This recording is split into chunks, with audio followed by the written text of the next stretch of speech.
Welcome! In honor of Governor W.D. Hoard's birthday, today we will be exploring the history of the governor himself, Fort Atkinson, and the Civil War, and how the three of them are connected. My name is Merrilee, and I'm the director of the Horde Historical Museum here in Fort Atkinson. So who was William Dempster Hoard? He was born October 10th, 1836, to William Bradford Hoard and Sarah Catherine White in Stockbridge, New York. His father was a Methodist minister for many years after W.D. was born. His mother, Sarah, advocated education and famously said to her son, "If you cannot go to school, you can study and you can read," advocating, of course, for more of an informal education than one might expect for today. W.D. Hoard was one of three children. He had a sister, Sarah Elizabeth, and a brother, Hiram Eugene, and then also had a sister, Mary, who died as an infant, which is unfortunately not uncommon in the time period. The pictures on the page are of W.D. Hoard and his brother, Hiram. W.D. Hoard, pictured up on the top left, is in his early 30s, and his brother, Hiram, is also in his early 30s, pictured on the lower right. At around the age of 16, W.D. began working for their neighbor, Mr. Waterman Simmons. Mr. Waterman Simmons had quite the herd of dairy cattle, more than he needed for just his own household consumption of milk and dairy products. And as a result, he sold his excess dairy products as a way to make money. W.D. was very impressed by Mr. Simmons and called him a great reader and student of the farm.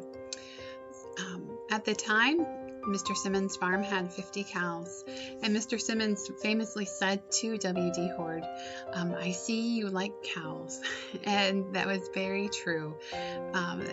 That this early work with Mr. Simmons helped inspire W.D. for what really would become the passion for the rest of his life, and that was dairy and dairy science. In his early 20s, he was, as he is quoted as saying in his unpublished autobiography, that he was smitten with a desire to see the West. And at the time, Wisconsin was the West. It's hard for us to fathom right now the idea that Wisconsin would be considered the Wild West. But at this time, prior to the Civil War, it was. And at the age of 21, he moved to Lowell, Wisconsin. He had a cousin who also lived in town, so he moved in with other family. Again, this is not an uncommon trend, even today, for young people to move to another place just to experience something different, but they usually end up with family, cousins, aunts, uncles, someone who might be there and be present with them. After he moved to Lowell, Wisconsin, he did odd jobs. He didn't necessarily have a specific career yet. And in fact, one of the jobs that he did was he would teach singing lessons, and he would start singing schools to help people improve or learn how to sing.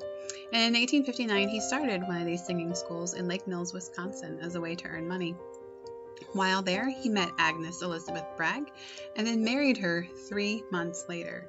I have often wondered what her family wondered about such a quick engagement. And after he married her, he farmed with her family, still in the proximity of Lake Mills, Wisconsin.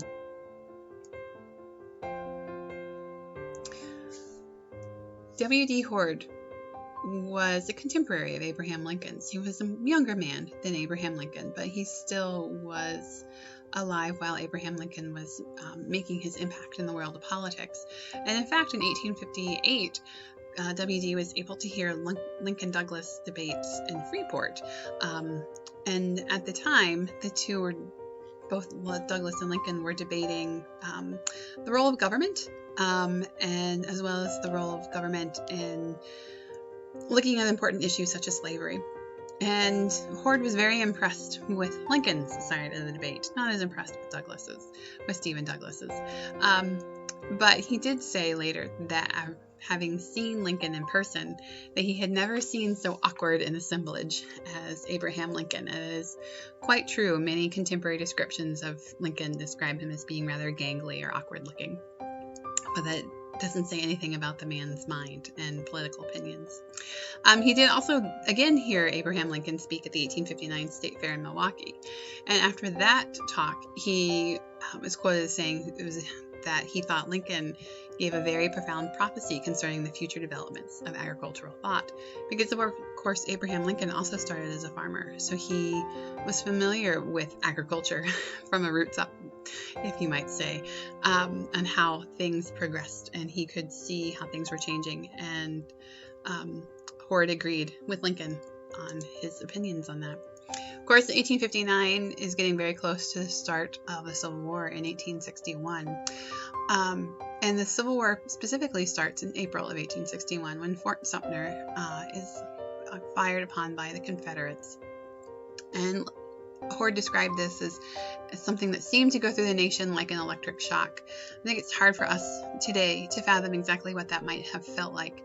I think the closest we can compare it to would be September 11th in 2001, JFK's assassination, things that are huge kind of national moments in our history, but nothing compared quite like this. And so after Fort Sumter was fired upon and the southern states seceded from the Union, men from both the North and the South rushed to join the fight to help either preserve the Union or to allow states to leave the Union and form their own country as the Confederates wanted. Before we talk more specifically about Hoard's role in the Civil War, let's talk a little bit about what Fort Atkinson was like. Fort Atkinson itself as a town was founded in 1836, and its founding is directly tied to Fort Koshkonong, which was built in 1832 during the Black Hawk War, also in 1832. Fort Koshkonong, as a military institution, was only around for a few months, and the war itself was only a few months long as well.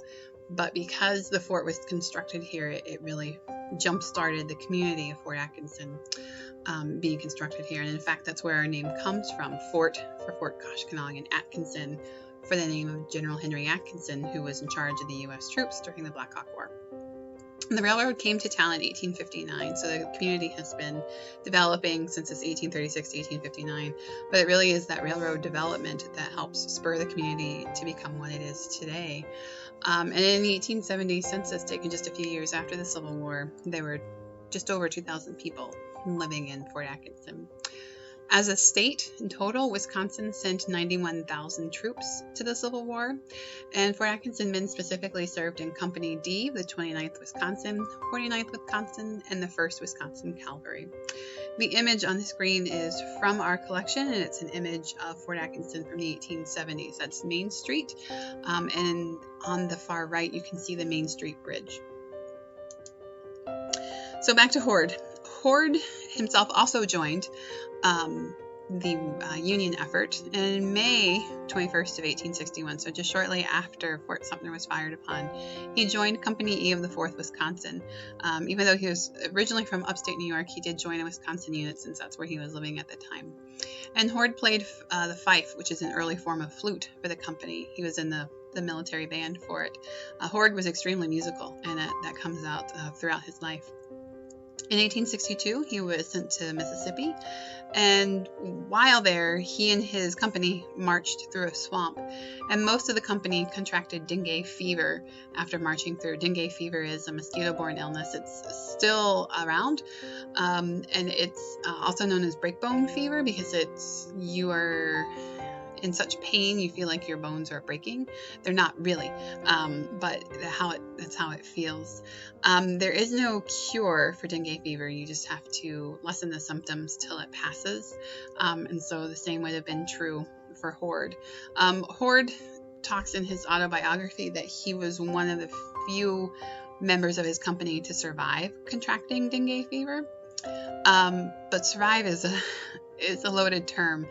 He was discharged in July 1862 after a conversation with his doctor, in which he asked his doctor, "Do you think I'm going to survive?" And the doctor said, "No, I don't." And Hoard said, "Well, why am I still here then?" And the doctor said, "That's a good question." And so the doctor discharged him and allowed him to go home basically to die. So he managed to travel from New Orleans to New York back to his family. He did this by boat. When he reached his family, they didn't recognize him anymore. He had lost so much weight and changed so much from his illness. A sad part of that story as well is that before he arrived home, his family had received word that he had passed away. And his wife Agnes and their oldest son Halbert, who had been staying with his family in New York, received the news and then headed back to Lake Mills, Wisconsin to be with her family, thinking that she was now a widow. So imagine her elation at finding out that she was not a widow and that her husband was alive. So they, once he returned home to New York and everything was discovered, he promptly sent word to Agnes in Lake Mills to come back to New York that he was alive. And she did. And you can just imagine how happy of a reunion that was. It took Hoard almost a year to recover from dengue fever on his farm. He, again, in his autobiography, talked a lot about how he just sat and recovered, and he would sit and eat apples and fresh fruit, which actually was probably a very good cure for him, just having fresh vegetables and good air and good work, healthy living, if you will. Lots of dairy products, of course. And so by the time summer 1864 rolls around, he feels well enough to rejoin the war effort because, again, it's still been continuing this whole time he's been trying to recuperate.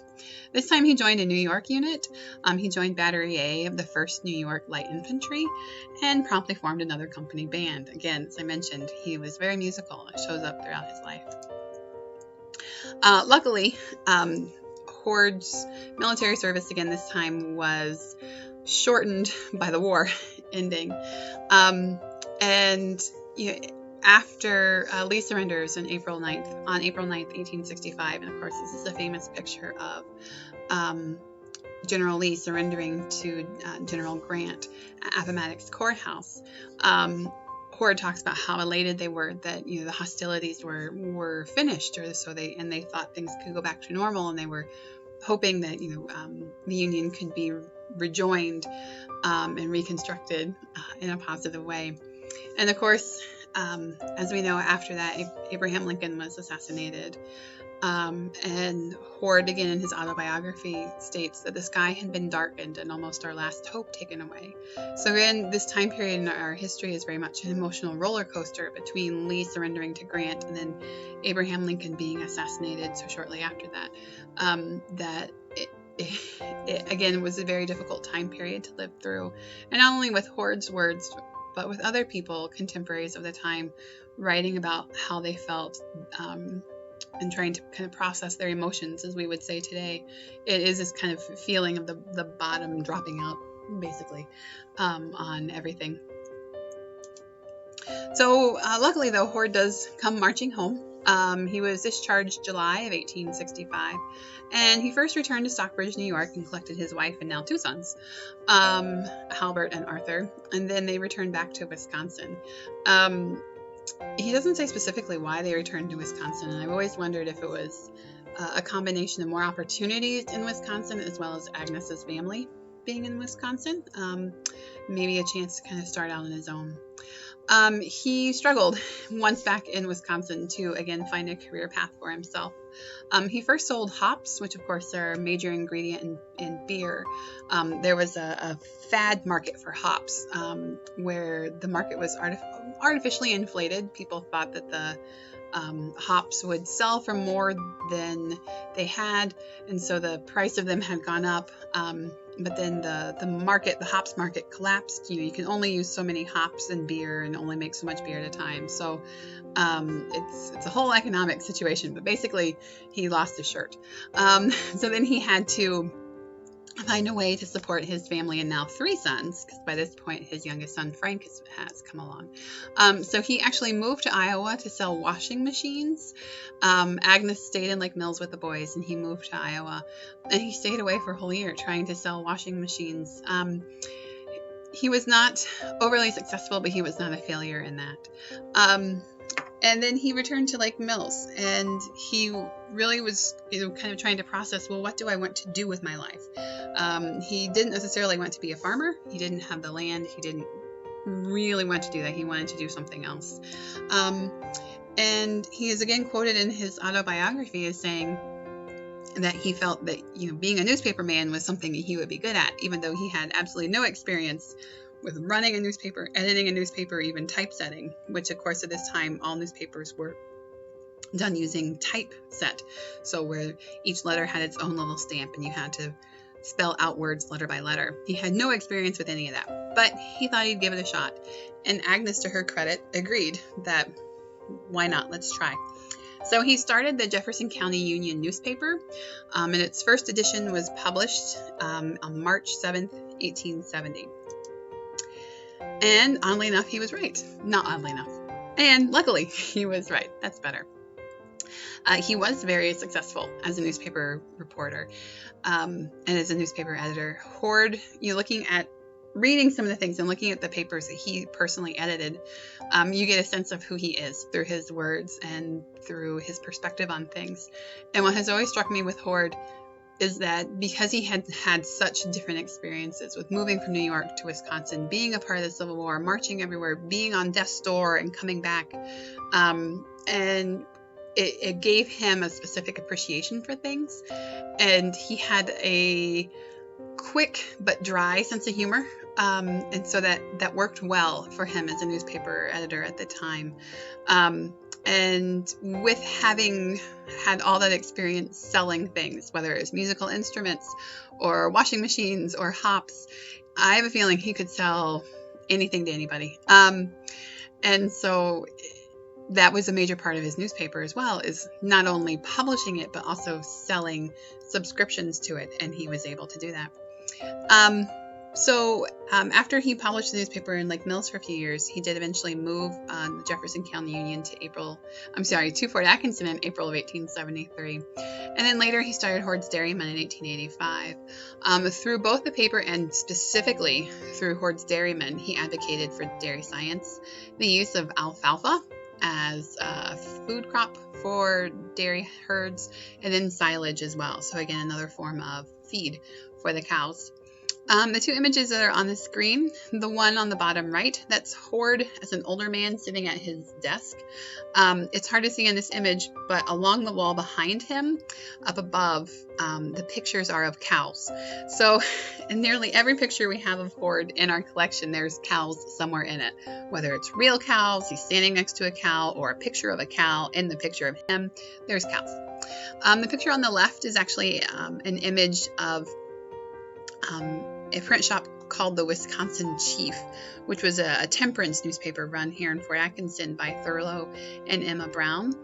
And they were brother and sister, and the Wisconsin Chief was dedicated to the temperance movement, so the abolition of alcohol. It was a hard sell, as you can imagine, in Wisconsin. And when Hoard first moved to town, he borrowed Emma's press. By the time Hoard moved to town, Thurlow had passed away. Her brother had passed away, so Emma was in charge of the newspaper. And Hoard borrowed her press to publish his paper until he was able to start his own office. This is a picture of W.D. Hoard and his print office staff. This picture is from the 1880s based on the women's clothing and on Hoard's age. And there's quite a few faces in there.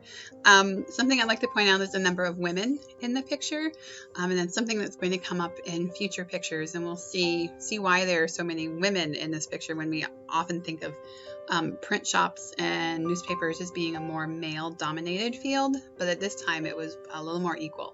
So just hang on to the idea why there are so many women in there. So this is an image of Hoard's print office from the 1920s, again based off of the women's clothing. Things have become a little more mechanized by this point, but there's still an awful lot that needs to do by hand compared to today's printing process. And again, there's women in this picture, so that's a good thing to see. All right, so here we have, again, more women. So why were there so many women in these pictures? Well, if we look in the picture on the bottom right, we get an idea of why. So those women are actually setting type. So again, remember I shared that newspapers, particularly before about 1910, 1900, had to be printed using a printing press or typesetting. And so each page of the newspaper was put together like a stamp.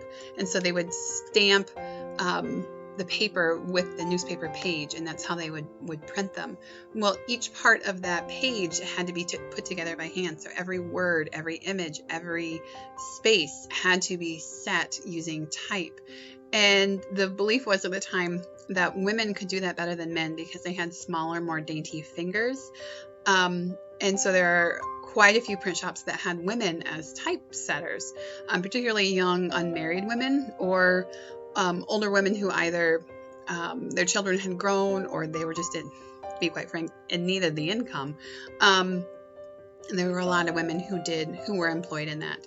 And it was not seen as an unacceptable job. It was an acceptable job for women to do those sorts of things. And of course, as technology improved and people didn't have to, create the stamp for each page, those jobs for women were lost. This is an image of the newspaper office from about 1900. So by this point, W.D. has retired and his oldest son, Halbert, has taken over. And Halbert is dead center in the front row. And he has his hat in his lap. So again, note the number of women in this office that again would still be used to do the typesetting. This office, the Jefferson County Union and Hoard's Dairyman office at this point, were right along Main Street here in Fort Atkinson. And if you are familiar with our downtown area, this office was where Rock River Optical is today.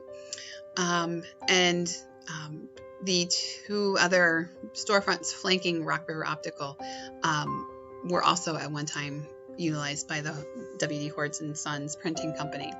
So again, an image from about 1900 of W.D. Hoard's and Sons, and now the son, Halbert, is in charge of the office. Hoard was not only a Civil War vet and then also a newspaper man, he was also a governor. He was elected as a governor from 1889 to 1891, and at that time, governor terms were only 2 years. And the two images on the screen are of both he and Agnes's gubernatorial portraits. So that's their pictures that were painted at the time.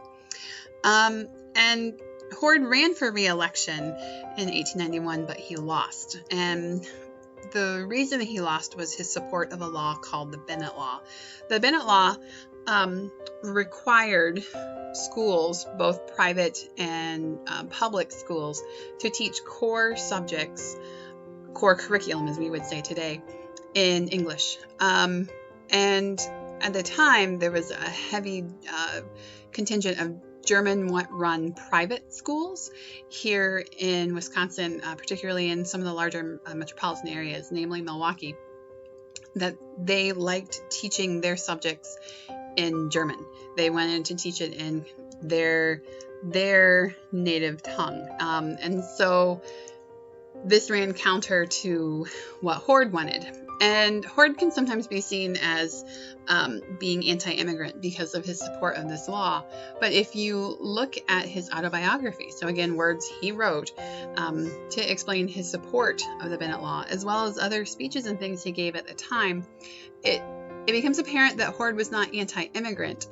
Hoard was pro-immigrant, but he wanted to ensure that they would understand English, since English is what is primarily spoken in Wisconsin. And the reason for that is he cited several examples of primarily German-speaking immigrants who were swindled by their lack of English language knowledge. So they were swindled into signing their farm away on a piece of paper because they couldn't read the English to know that they were signing the title of their farm away to someone else. Or they were swindled out of money, almost the same scenario where they signed something or agreed to something that they didn't fully understand because their grasp of English was not as strong as their grasp of German. And so they were swindled, purposefully targeted and swindled by con artists. And Hoard wanted to try and help prevent that because he could see how devastating that was to people to have their hard work stolen away from them.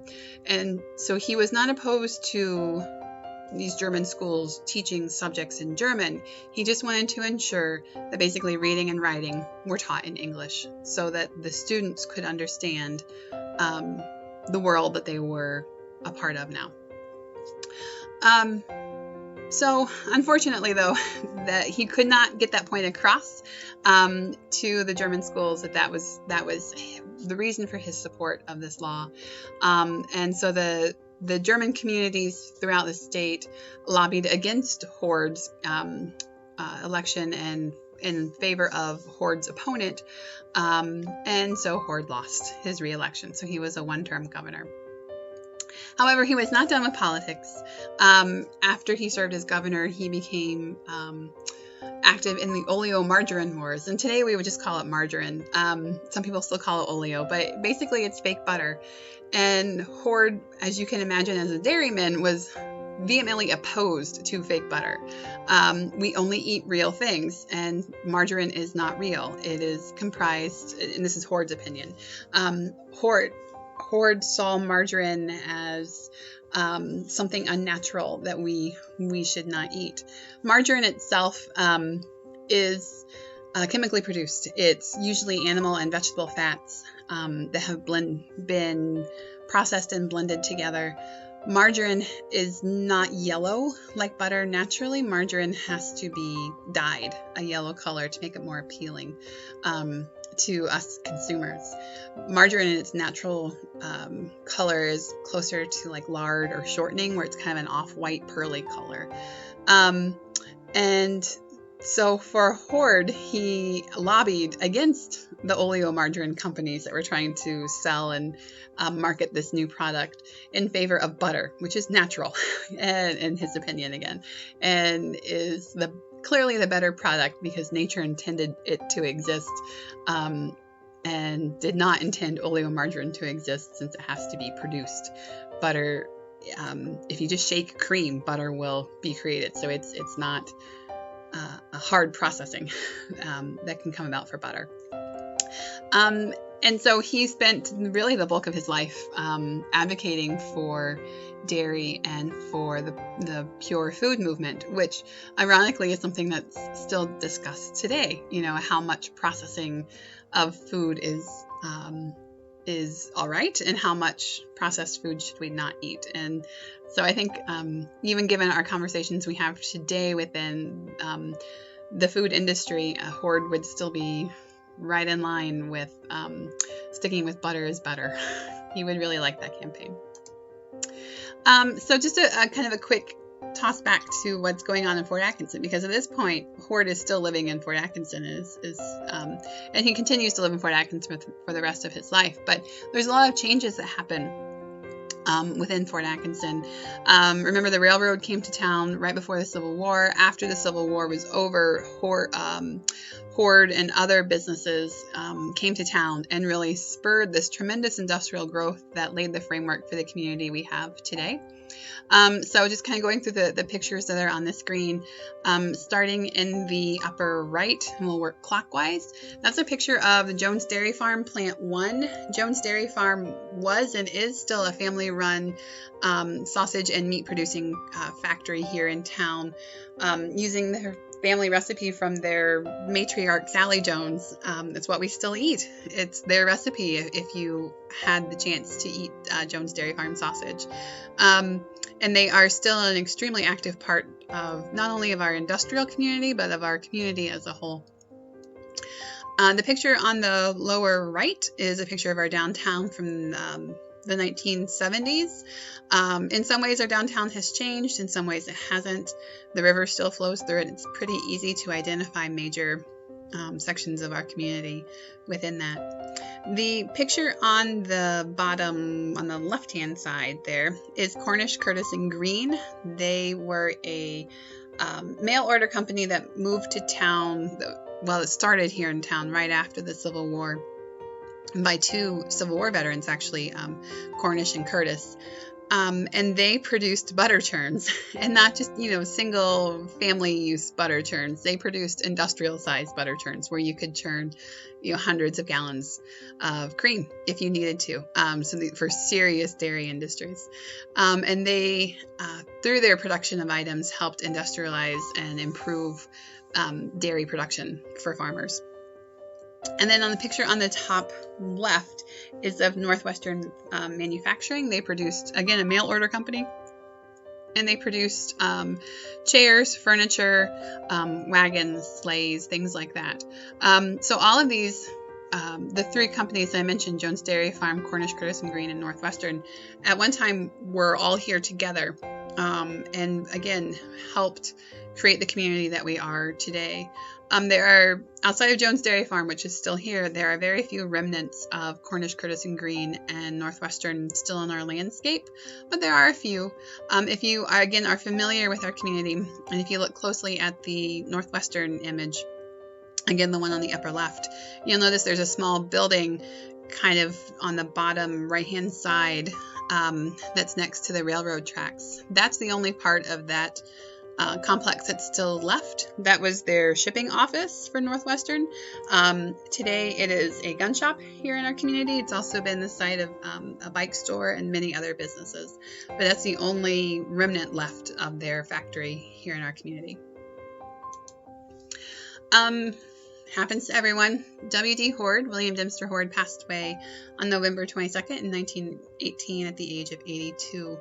And both he and his wife are buried in Evergreen Cemetery, and she passed away the next year in 1919. They are surrounded by their family, who are also buried in Evergreen, and really their contemporaries, people that they knew in the community, are also buried in Evergreen. And their legacies continue, even after their passing, not only here just in our town, but within our state, and for Horde within the dairy industry. So part of his legacy is, of course, William D. Hoard Day, which is what we're celebrating today. So October 10th is designated as William D. Hoard Day by the state. Appropriate exercises and celebrations may be held on that day to remember his birthday. And through his legacy, his work lives on. So Hoard's Dairyman and the Daily Jefferson County Union are still being published. Hoard's Dairyman is still published here in town and sent throughout the world. It's currently Hoard's Dairyman is being published in 4 languages, which is not something I think W.D. Hoard would have ever envisioned, but would be very proud of, I'm sure. And Wisconsin really is the dairy state. It says it on our license plates, so it must be true.